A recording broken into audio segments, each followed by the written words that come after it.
Tudo bom, alunos? Bora lá mais para uma videoaula. Meu nome é Fernando Gonçalves, professor de Geografia, área de Ciências Humanas. E nessa videoaula nós vamos estudar sobre o processo de regionalização. Nós vamos tentar entender um pouquinho essa primeira parte sobre como aconteceu esse processo. E na segunda parte nós vamos trabalhar sobre movimentos migratórios. Então vamos lá. Show de bola. Espero que vocês aproveitem a videoaula. Assistam o vídeo com muito carinho, com muita atenção. Espero atender vocês. Então o Brasil ele começa esse processo de regionalização. Ele começa a entender que precisaria de um processo. Quando você pega toda a história do Brasil, lá no descobrimento, o Brasil ele já começa a ter uma divisão. Como assim, Fernando, essa divisão? Lá atrás a gente tem a divisão sobre o Tratado de Tordesilhas. Uma parte pertencendo a Portugal e a outra parte pertencendo à Espanha.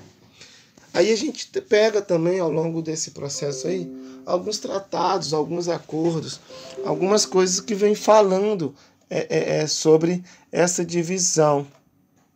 Só que essa divisão ela toma corpo, ela toma uma importância maior para a gente em 1930. Fernando, o que acontece em 1930 que toma essa importância? Na época do governo de Getúlio Vargas, ele cria o que chamamos hoje de IBGE, Instituto Brasileiro de Geografia e Estatística. Então ele pensa no IBGE. Fernando, qual é a função do IBGE?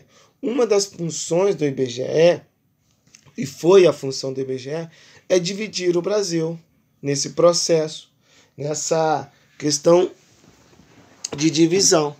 Então ele teve isso. Então em 1930 Getúlio Vargas ele pensa sobre essa divisão, tá? Qual a divisão? Volto a dizer, Norte, Nordeste, Sudeste, Sul e Centro-Oeste.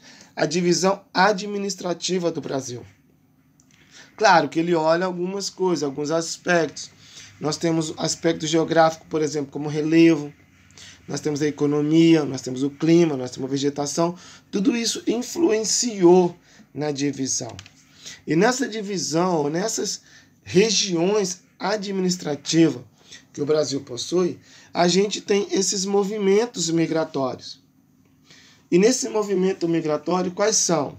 Migrar, emigrar e imigrar. O primeiro que nós vamos tentar ver é migrar. Processo migratório. Como funciona esse processo migratório, Fernando? O processo migratório é uma pessoa, um morador, ele sair da sua casa e fazer um movimento. Ir para um outro país, ou ir para uma outra região, ir para um outro estado, ir para uma outra cidade. Simplesmente passear, viajar, sair. Então, migrar é eu deslocar.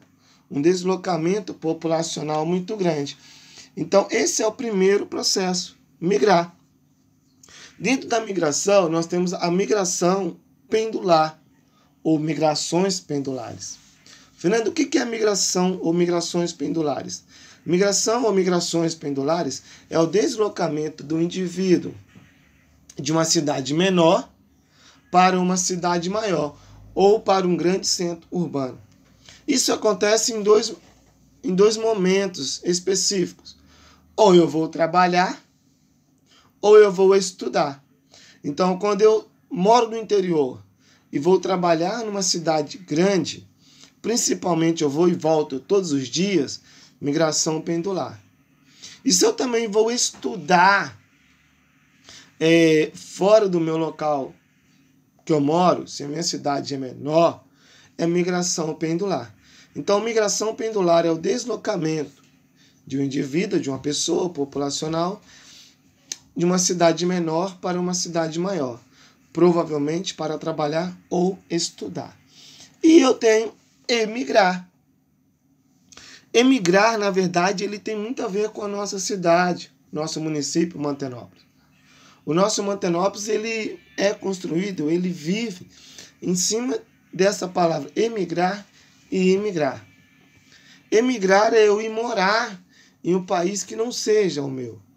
Quando eu resolvo melhorar a minha vida em busca de uma condição melhor de salário, de trabalho, normalmente eu pego as minhas roupas, eu pego a minha mala e vou viajar para os Estados Unidos. Vou passar na travessia. Então, todo período que eu fico de viagem, de saída, antes da chegada, eu chamo esse processo ou esse fenômeno emigrar. Então, emigrar é eu sair do meu país e viajar para um país que não seja o meu, tá? E em Mantenópolis ele também tem isso, imigrar. Imigrar é quando eu moro em um país diferente do meu.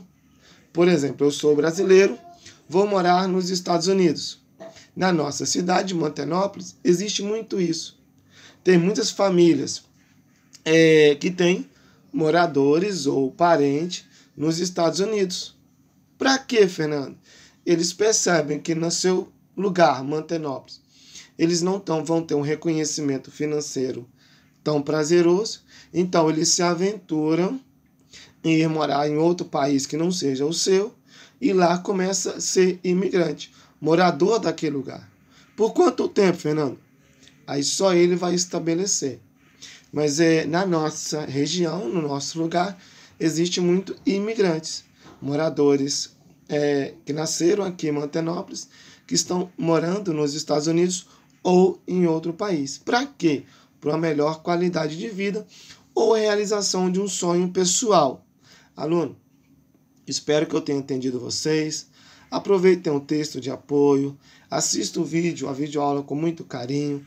Precisando, eu creio que a área de Ciências Humanas está aí para te ajudar. Show de bola essa aula.